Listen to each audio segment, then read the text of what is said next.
Welcome, Riddell Sports. I am Dan, and I'm here to talk about what to look out for the night of March 10th, 2026. Just figured I'd give this a try, see if people like it at all. But first, last night, U.S. beats Mexico 5-3.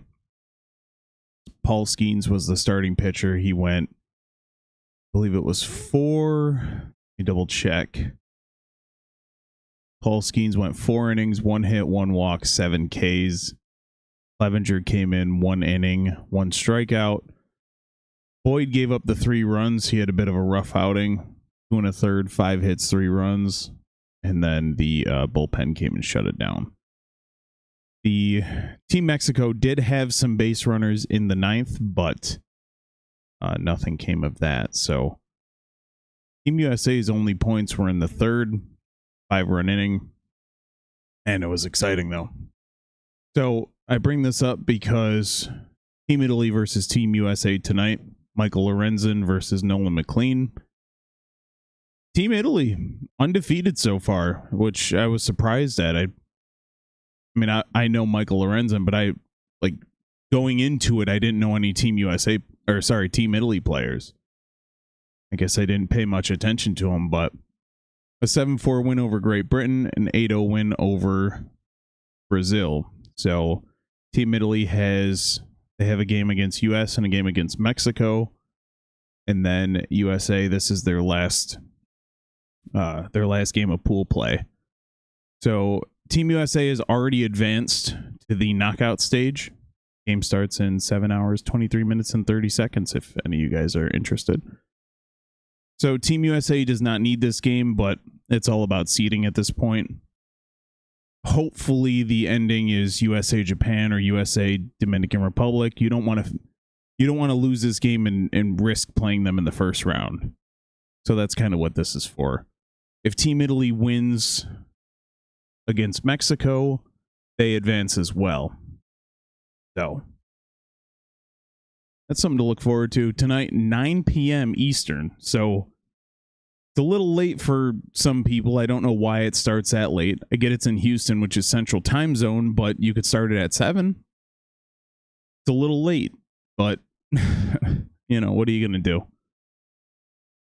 And then the other thing I wanted to look out for, so we're going to take a look at the standings in a moment, but Boston Bruins, LA Kings, both teams are fighting for playoffs in their conferences. Boston's holding on to that final playoff spot in the East, and the Kings are holding on to, they're actually a couple games back. They are 66 points, which is 1 point behind Seattle, and we're going to talk about them in a second. So both teams fighting for something today. It should be a fun game.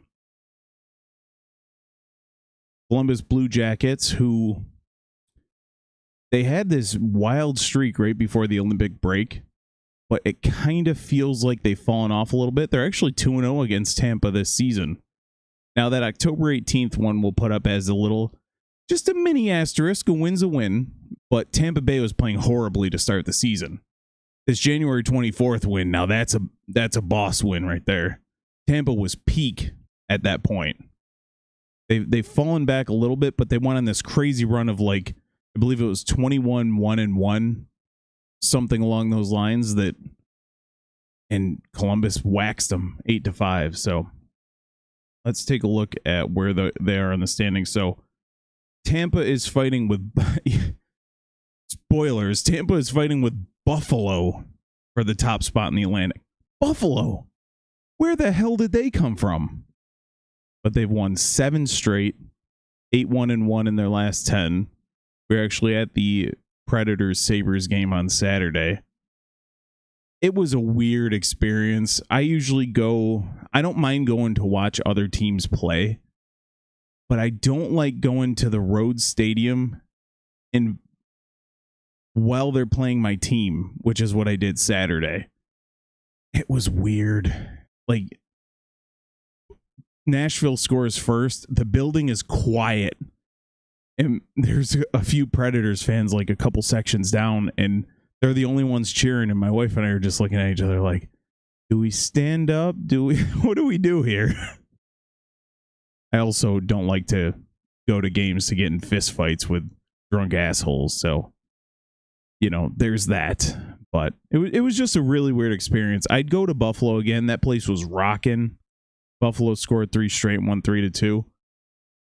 Place was an absolute, like, it was a crazy fest, and it was awesome. But they were playing my team, so I couldn't fully enjoy it. Anyways, where was I? So Columbus, they're on the outside looking in, but they're rooting for the Kings tonight. A Columbus regulation win and a Boston loss would put Columbus in a tie. Both would have 64 games. And then we have Minnesota Wild, Utah Mammoth. Minnesota's trying to keep pace. I think at this point, Minnesota's not really looking to get that top seed. I mean, they want it, but I think it's out of reach. Their goal here at this point is to get the home ice advantage against Dallas. So they're 10 points back with 18 games to go. And they've also played 2 more games than Colorado, who they're chasing. So that's all but out of reach. This would have to be a crazy run for Minnesota to get that top spot. So what they're looking to do is keep pace with Dallas and hopefully for them get the home ice advantage, because they will be playing Dallas in the first round, pending a Colorado collapse. And then Utah, they're holding on to this is a very important spot as well, because the top wild card plays the second best record, which if you look at the points, it's not the second best record. The top 3 records are all in the Central Division. So you're playing Utah, in essence, but when all is said and done, could be playing at Anaheim, Vegas, or Edmonton with more points than they have. So essentially could be the better team. -10 differential for Anaheim. But that's kind of what they're looking at. They want to hold on to that top spot. They do have a 6-point lead, but they need to hold there. You don't want to play Colorado in the first round. And this, I mean, it's just going to be a fun game altogether. And surprisingly, Utah's 2-0 against Minnesota this year. And then I got to give a shout out to my boys here. They're still in it. They're still in it. Come on. So Nashville is 64 points. The problem here is that San Jose has 2 fewer games played and 2 more points. So that's kind of where Nashville is going to struggle. But they're playing Seattle, who they're chasing.